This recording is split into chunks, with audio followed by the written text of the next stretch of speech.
আপনি রান্নায় নুন কমিয়ে দিয়েছেন বা এক্সট্রা নুনও খাচ্ছেন না, ওষুধও আপনি খাচ্ছেন, কিন্তু তবুও আপনার ব্লাড প্রেশার কমছে না। সমস্যাটা হয়তো বা আপনার নুনদানিতে না, সমস্যাটা হয়তো বা আপনার দৈনন্দিন ব্যবহারে এই খাবার দাবারগুলোতে, যেটাতে হিডেন নুন লুকিয়ে আছে। কী সেই খাবার দাবার জানতে গেলে আসুন এই ভিডিওটি আপনি দেখুন। একজন কার্ডিওলজিস্ট হিসেবে আমার কাছে প্রচুর পেশেন্ট আসেন যাদের ব্লাড প্রেশার কিছুতেই কমছে না। ওদের সাধারণত আমরা বলি আপনি এক্সট্রা সল্ট বা নুন নেবেন না। ওরা এর উত্তরে এটাও বলেন কি, ডাক্তারবাবু আমি তো এক্সট্রা নুন নিচ্ছি না, তরকারিতে আমি কম নুন ব্যবহার করছি, তবু আমার ব্লাড প্রেশার কমছে না। এটার কারণ কি জানেন?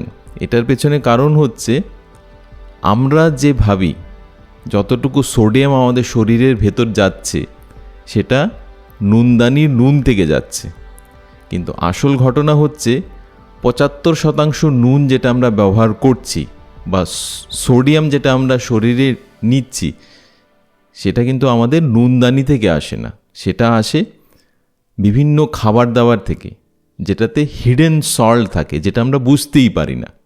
আর তার জন্য আমাদের খাবার দাবারে সল্ট বা সোডিয়ামের আধিক্য থাকে, যেটা থেকে আমাদের ব্লাড প্রেশার কমে না। তো WHO বা ওয়ার্ল্ড হেলথ অর্গানাইজেশন বলছে যে প্রতিদিন আমাদের খাবার দাবারে 5 গ্রামসের বেশি সল্ট বা নুন থাকাটা উচিত না। তার বেশি যদি নুন থাকে সেটা আমাদের প্রবলেম করতে পারে।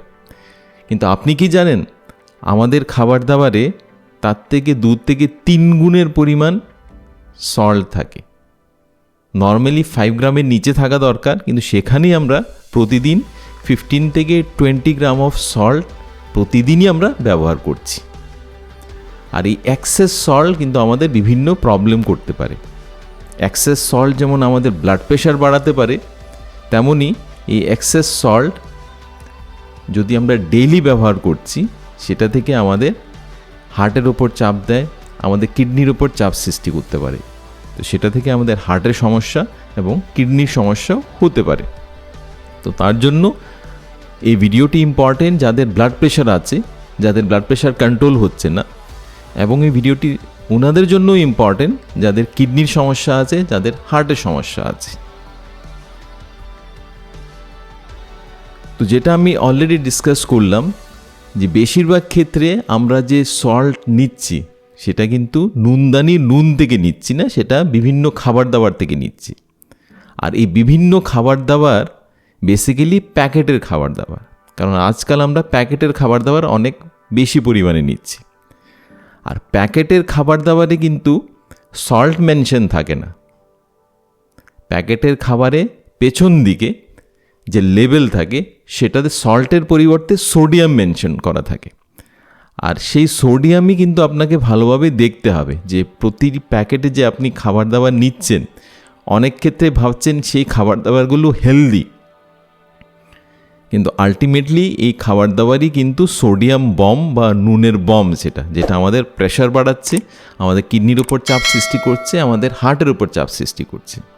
তো কিভাবে আপনি পড়বেন এই লেবেলগুলো জানতে গেলে এই ভিডিওটি আপনি দেখুন। তো যেটা আমি অলরেডি ডিসকাস করলাম, আমাদের যে প্যাকেটে খাবার দাবারের প্যাকেটে কিন্তু সল্ট মেনশন থাকে না, সোডিয়াম মেনশন থাকে। আর সোডিয়াম মেনশন থাকে প্রতি 100 গ্রামের খাবার দাবারে। যে কোনো প্যাকেট আপনি নিন, যে কোনো দোকানে আপনি যান, যে কোনো একটা প্যাকেট নিন, হয়তোবা চিপসের প্যাকেট, হয়তোবা বিস্কিটের প্যাকেট বা অন্য যে কোনো কিছুর প্যাকেট, সেটার পেছনে দেখুন যে সোডিয়াম লেখা আছে। আর এই সোডিয়াম মেনশন করা আছে প্রতি 100 গ্রামে কত মিলিগ্রাম সোডিয়াম আছে। আইডিয়ালি প্রতি 100 গ্রাম খাবারে সোডিয়ামের পরিমাণ থাকার দরকার 120-র নিচে, সেটা হচ্ছে আইডিয়াল, সেটা সবারই নেওয়া দরকার।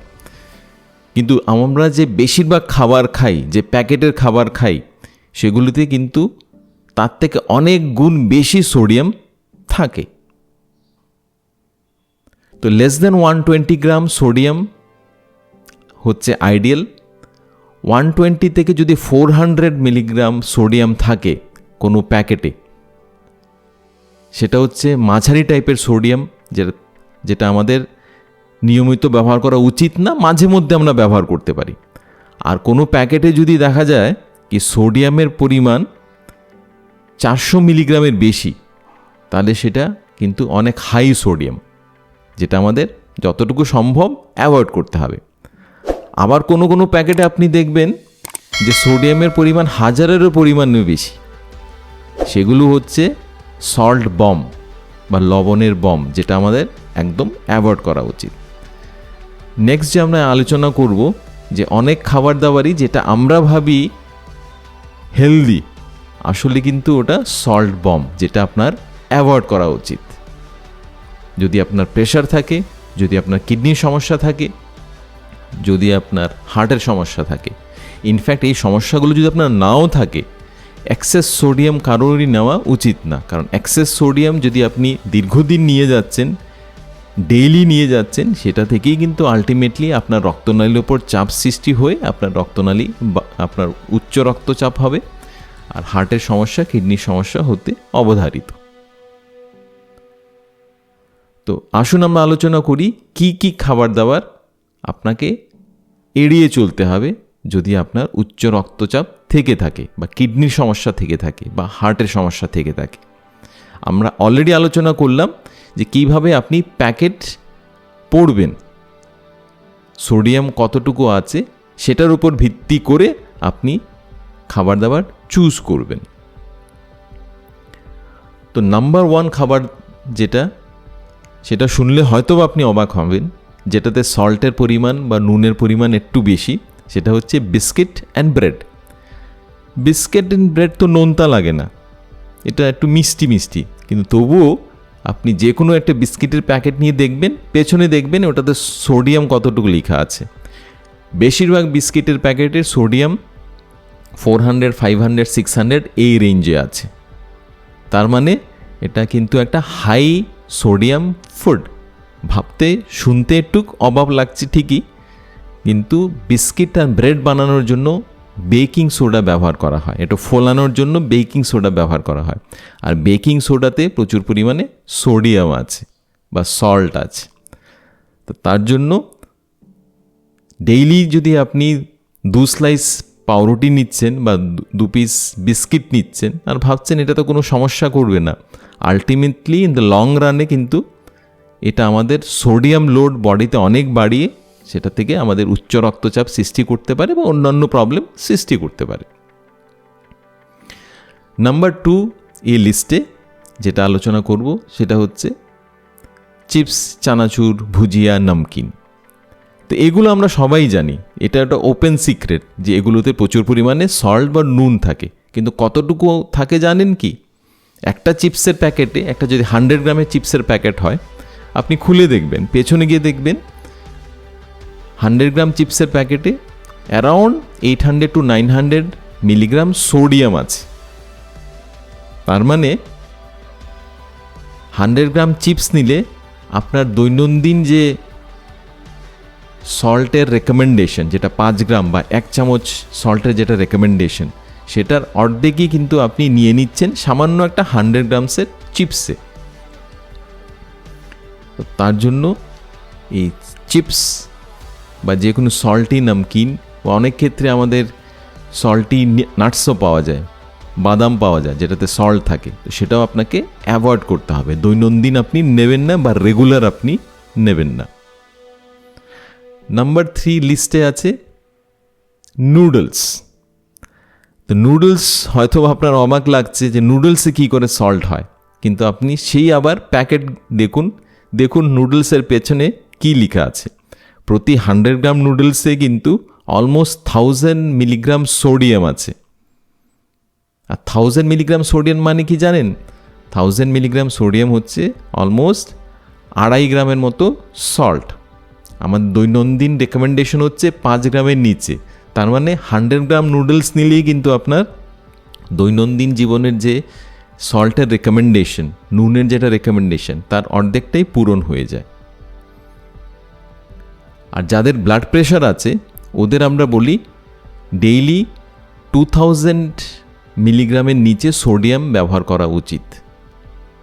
আইডিয়ালি 1000 মিলিগ্রাম থেকে 1500 মিলিগ্রাম, তার বেশি সোডিয়াম ব্যবহার করা উচিত না। যাদের উচ্চ রক্তচাপ আছে, যাদের হার্টের সমস্যা আছে, স্পেশালি হার্টের পাম্পিং ক্যাপাসিটি কমে গেছে, যেটাকে আমরা বলি হার্ট ফেলিয়ার, বা যাদের কিডনির সমস্যা আছে। কিন্তু 100 গ্রাম অফ নুডলসেই আপনার কিন্তু অলমোস্ট 1000 মিলিগ্রাম সোডিয়াম আছে।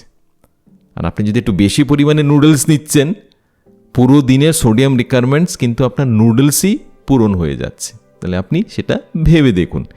আপনার কনভিনিয়েন্সের জন্য যে আপনি নুডলস ব্যবহার করছেন প্রতিদিন, এটা ভেবে যে এটা তো 2 মিনিটই রেডি হয়ে যায়, আসলে কিন্তু আপনার ক্ষতি করছে। তার মানে কি এই খাবার দাবারগুলো আপনি খাবেন না? সেটা আমরা আলোচনা করব কিভাবে আপনি এই খাবার দাবারগুলো ব্যবহার করতে পারেন, কিন্তু তবু আপনার ব্লাড প্রেশার রেইজ হবে না, আপনার সল্ট আপনার রেস্ট্রিকশনে থাকবে। তো নাম্বার 4 যেটা লিস্টে আছে সেটা হচ্ছে sauce, specially tomato sauce, ketchup বা সোয়া সস। টমেটো সসের একটা বটল নিন, সেটাতে দেখবেন সোডিয়াম কত আছে। প্রতি 100 গ্রাম টমেটো সসে কিন্তু অলমোস্ট 1000 মিলিগ্রাম সোডিয়াম আছে। আর সয়া সস সেটা তো আরও বেশি, সেটা তো সোডিয়াম বম। প্রতি 100 গ্রাম সয়া সসে কিন্তু অলমোস্ট 5000 থেকে 6000 সোডিয়াম আছে। আর আপনি তো জানেনই প্রতিদিন আমাদের কতটুকু সোডিয়াম নিতে হবে, 2000 মিলিগ্রামের নিচে। আর সেখানেই সামান্য 1 চামচ বা 1.5 চামচ সয়া সসে কিন্তু আপনার 5000 মিলিগ্রাম সোডিয়াম আছে, মানে আমাদের দৈনন্দিন রিকোয়ারমেন্ট থেকে 3 গুণ বেশি। তার জন্য চাইনিজ রেস্টুরেন্টে গিয়ে খাওয়ার পর বাড়ি ফিরে এসে যদি আপনার মাথা ঝিমঝিম করছে, তাহলে আপনি জানবেন এটার পেছনে কারণটা কি, হয়তোবা এক্সেস সোডিয়াম। তা আমরা অলরেডি আলোচনা করলাম যে পাউরুটি বিস্কুট, তার সঙ্গে চানাচুর, ভুজিয়া, নমকিনস, তার সঙ্গে noodles and sauce, tomato sauce, soya sauce, এগুলো প্রচুর পরিমাণে সোডিয়াম থাকে। নেক্সট যেটা 5 নম্বর যেটা আমরা আলোচনা করব সেটা হচ্ছে আচার। তো আচার আমরা ব্যবহার করি, অনেক ক্ষেত্রে বাঙালির ঘরে ঘরে আচার ব্যবহার হয়, কিন্তু আচারের যে সংরক্ষণ করা হয় সেটা জানেন কি দিয়ে? সেটা নুন আর তেল দিয়ে। তো ডেইলি সামান্য একটু আচার খাচ্ছি, এটা কোনো সমস্যা করবে না, এটা ভাবনাটা কিন্তু আপনার ভুল হবে। কারণ আচারে কতটুকু সোডিয়াম আছে জানেন? সেটাও অলমোস্ট লাইক একটা সোডিয়াম বম্বের মতো। প্রতি 100 গ্রাম আচারে অ্যারাউন্ড 5000 মিলিগ্রাম সোডিয়াম আছে। আর সামান্য পরিমাণে আচার কিন্তু আপনার ব্লাড প্রেশারের ওপর প্রচুর, রক্তনালীর উপর প্রচুর চাপ সৃষ্টি করবে, আপনার ব্লাড প্রেশারকে কমতে দেবে না। 6 নম্বর যেটা আমরা আলোচনা করব সেটা হচ্ছে পাঁপড় এবং বড়ি। পাঁপড় আর বড়ি খার আর নুন দিয়ে তৈরি। তো ডেইলি আমি একটা পাঁপড় খাচ্ছি, এটা ভেবে যেটা কোনো সমস্যা করবে না, এটা কিন্তু একটা ভুল ধারণা হবে। এগুলো আমরা যেটা আলোচনা করলাম সেটা আমরা অনেকেই নিয়ে থাকি, হয়তোবা ডেইলি নিই বা ফ্রিকুয়েন্টলি নিয়ে থাকি। এখন যেটা আমি আলোচনা করব সেটা হচ্ছে কিছু খাবার দাবার যেটা আমরা ভাবি হেলদি, কিন্তু হয়তোবা এটা হেলদি না। আজকাল আমরা সবাই বিজি, তার জন্য অনেকেই আমরা রেডিমেড খাবার দাবার ব্যবহার করি। যেমন রেডিমেড বাজার থেকে আমরা পনির নিয়ে আসছি, যেটা প্যাকেটে পাওয়া যায়, আমরা চিজ নিয়ে আসছি, বা অনেক ক্ষেত্রে আজকাল প্যাকেটে রেডিমেড খাবারও পাওয়া যায়, যেমন পনির মাখানি বা চিকেনের কোনো আইটেম, বাটার চিকেন। তো রেডিমেড এগুলো থাকে, যেটা বাড়িতে গিয়ে শুধু আপনি একটু গরম করলেই সেটা হয়ে যাবে। কিন্তু আপনি কি জানেন এই যে রেডিমেড পনির বা চিজ বা রেডিমেড যে খাবার দাবার, প্যাকেটের খাবার দাবার, এগুলো সংরক্ষণের জন্য কিন্তু সল্ট ব্যবহার করা হয়, আর এগুলোতে প্রচুর পরিমাণে নুন থাকে। তো এই খাবার দাবারগুলোও কিন্তু আপনাকে অ্যাভয়েড করতে হবে। আর নেক্সট যেটা আমি বলবো 7 নম্বর, সেটা শুনলে হয়তোবা আপনি অবাক হবেন, যেটা আমরা ভাবি হেলদি। আমরা বাজারে থেকে পনির ব্যবহার করি, কিন্তু বাজারের পনির আর বাড়ির পনিরের মধ্যে কিন্তু অনেক তফাৎ আছে। বাড়িতে যদি আমরা পনির বানাই সেটাতে ততটুকু সল্ট বা সোডিয়াম থাকে না, নগণ্য পরিমাণে থাকে। কিন্তু যদি আমরা বাজার থেকে পনির আনছি যেটা সংরক্ষিত থাকে, সেটাতে কিন্তু প্রচুর পরিমাণে সোডিয়াম বা সল্ট থাকে। তো তার জন্য আপনাকে যদি আপনার ব্লাড প্রেশার কন্ট্রোলে রাখতে হয়, আপনি বাইরের খাবার দাবার যতটুকু সম্ভব এড়িয়ে চলবেন, বাড়ির খাবার দাবার বেশি পরিমাণে খাবেন। আদারওয়াইজ কিন্তু আপনি বুঝতেই পারবেন না। আপনি হয়তোবা ভাববেন যে আমি এক্সট্রা সল্ট নিচ্ছি না, আমি নুনদানি থেকে নুন নিচ্ছি না, আমি তরকারিতেও নুন কম ব্যবহার করছি, তবু আমার ব্লাড প্রেশার কেন কমছে না? আর লাস্ট যেটা আমি আলোচনা করব, সেটা স্পেশালি কোস্টাল রিজনে বা ইস্টার্ন রিজনে বা নর্থ ইস্টার্ন রিজনে আমরা অনেক ক্ষেত্রে ব্যবহার করি, ফ্রিকোয়েন্টলি ব্যবহার করি। সেটা হচ্ছে ড্রাইড ফিশ বা শুটকি মাছ। অ্যান্ড ড্রাইড ফিশ অ্যাকচুয়ালি এটা একটা সোডিয়াম বম। কারণ 100 গ্রাম ড্রাইড ফিশে কতটুকু সোডিয়াম আছে জানেন? 100 গ্রাম ড্রাইড ফিশে 6000 থেকে 10,000 পর্যন্ত সোডিয়াম থাকতে পারে মিলিগ্রাম। তার মানে কি জানেন? আপনার রিকোয়ারমেন্ট আপনি তো অলরেডি জানেন, আপনার রিকোয়ারমেন্ট হচ্ছে 2000 মিলিগ্রামের নিচে, 1000 থেকে 1500 মিলিগ্রাম। সেখানে 10 গুণের বেশি সোডিয়াম কিন্তু এই ড্রাইড ফিশে আছে। তাহলে আপনি ভেবে দেখুন, যদি আপনি নিয়মিত ড্রাইড ফিশ ব্যবহার করছেন আর ভাবছেন আমি তো সামান্য নিচ্ছি, কোনো সমস্যা হবে না, এটাই কিন্তু আপনার ব্লাড প্রেশার কন্ট্রোল করতে দিচ্ছে না। এটাই আপনার হার্টের উপর চাপ সৃষ্টি করছে, এটাই আপনার কিডনির উপরও চাপ সৃষ্টি করছে। তো এই খাবার দাবারগুলো যেগুলো আমি বললাম, এগুলো আপনাকে অ্যাভয়েড করতে হবে বা মিনিমাইজ করতে হবে। আর ইম্পর্টেন্ট হচ্ছে আপনি যখনই বাজারে যাবেন আপনি প্যাকেট দেখুন।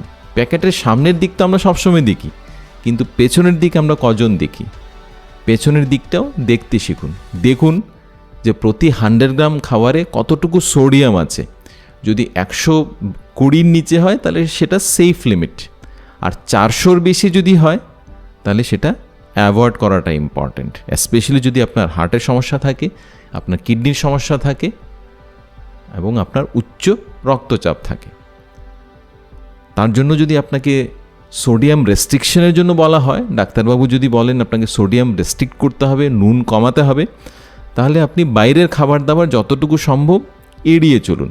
প্যাকেটের খাবার দাবার যতটুকু সম্ভব কম করুন। আর প্যাকেটের খাবার দাবার নিলেও প্যাকেট দেখুন পেছনে কতটুকু সোডিয়াম আছে। বাইরের পনির ব্যবহার না করে আপনি বাড়ির পনির ব্যবহার করুন, বাড়িতেই বানান। বাইরের মশলা ব্যবহার না করে বা রেডিমেড যেটা বিভিন্ন রেসিপি থাকে সেগুলো ব্যবহার না করে আপনি বাড়িতেই ফ্রেশ ভেজিটেবলস ব্যবহার করুন। বা বাড়িতে বেকিং পাউডারের পরিমাণ কমিয়ে দিন বা অ্যাভয়েড করুন। কারণ অনেক ক্ষেত্রে আমরা বাড়িতেও ভাজা বড়ার জন্য বেকিং পাউডার বা কেক বিস্কুট বানানোর জন্য বেকিং পাউডার ব্যবহার করছি, আর বেকিং পাউডারের কিন্তু প্রচুর পরিমাণে সোডিয়াম বা সল্ট আছে। আর রান্নাবান্না করার ক্ষেত্রে এক্সট্রা সল্ট না দিয়ে আপনি স্বাদের জন্য আপনি বিভিন্ন হার্বস অ্যান্ড স্পাইসেস, লেবুর রস দিতে পারেন বা বিভিন্ন হার্বস অ্যান্ড স্পাইসেস আপনি ব্যবহার করতে পারেন, যেটা করলে আপনার স্বাদও মেনটেন থাকবে এবং এক্সেস সল্ট লোডও সেটাতে হবে না। তো এই ভিডিওতে আমরা জানলাম যে আমাদের প্রতিদিনের সোডিয়াম বা সল্ট রিকোয়ারমেন্ট, নুনের রিকোয়ারমেন্ট 5 গ্রামের নিচে WHO-র রিপোর্ট অনুযায়ী, কিন্তু সেখানেই আমরা সেটা দিনে 15 থেকে 20 গ্রাম ব্যবহার করছি। আর দৈনন্দিন এত পরিমাণে আমরা সল্ট ব্যবহার করছি যেটা থেকে আমাদের রক্তচাপ কমছে না, আমাদের কিডনির ওপর চাপ দিচ্ছে, আমাদের হার্টের ওপর চাপ দিচ্ছে। আর বেশিরভাগ ক্ষেত্রে যে আমরা এক্সট্রা সল্ট বা সোডিয়াম ব্যবহার করছি সেটা কিন্তু আপনার নুনদানি থেকে আসছে না, আপনার তরকারির সল্ট থেকে আসছে না, সেটা আসছে দৈনন্দিন ব্যবহৃত এই যে খাবার দাবার আমি ডিসকাস করলাম সেটার থেকেই, সেটাতে বলা হয় হিডেন সল্ট, সেটা আমরা বুঝতেই পারি না। আপনি কি জানতেন যে বিস্কিটে বা পাউরুটিতেও সল্ট আছে আর এক্সেস সল্ট আছে? আপনি কি জানতেন কি নুডলসে এক্সট্রা সল্ট আছে? আপনি কি জানতেন সস, চাইনিজ আইটেম, কেচাপে এক্সট্রা সল্ট আছে? আর এগুলোতেই কিন্তু প্রচুর পরিমাণে সল্ট আছে, যেটা আমরা অজান্তেই এক্সেস পরিমাণে নিচ্ছি। সেটা থেকে আমাদের বডিতে সল্টের লোড বাড়ছে, সেটা থেকে আমাদের ব্লাড প্রেশার কন্ট্রোল হচ্ছে না, অ্যান্ড তার সঙ্গে আমাদের হার্ট আর কিডনির ওপরও চাপ দিচ্ছে। আর আরেকটা ইম্পর্ট্যান্ট জিনিস যেটা আপনাকে মাথায় রাখতে হবে, যখনই আপনি বাজারে যাবেন আপনি প্যাকেট দেখুন, প্যাকেটের পেছন দিকটা দেখুন সোডিয়াম কত আছে। প্রতি 100 গ্রাম খাবার দাবারে লেস দেন 120 মিলিগ্রাম সোডিয়াম থাকলে সব থেকে বেটার। আর সেটা যদি 400-র বেশি হয় সোডিয়াম, সেটা আপনি অ্যাভয়েড করুন। এই ভিডিও যদি আপনার ভালো লেগে থাকে তাহলে ভিডিও আপনি আপনার কোনো ফ্রেন্ড বা রিলেটিভের সঙ্গে শেয়ার করুন যিনি উচ্চ রক্তচাপে ভুগছেন বা কিডনির সমস্যাতে ভুগছেন। আর এই ভিডিও ভালো লেগে থাকলে আপনি আমাদের এই ভিডিও ফলো করুন, যেটাতে আমরা আলোচনা করেছি যে সকালের ব্রেকফাস্টে কী হওয়া দরকার, যেটাতে আপনার হার্ট হেলদি থাকবে। আমি ডক্টর অরূপ, একজন কার্ডিওলজিস্ট। আমাদের সঙ্গে থাকুন, সুস্থ থাকুন, ভালো থাকুন। আমাদের চ্যানেলকে লাইক, শেয়ার অ্যান্ড সাবস্ক্রাইব করুন, অ্যান্ড ফেসবুকে আমাদের ফলো করুন।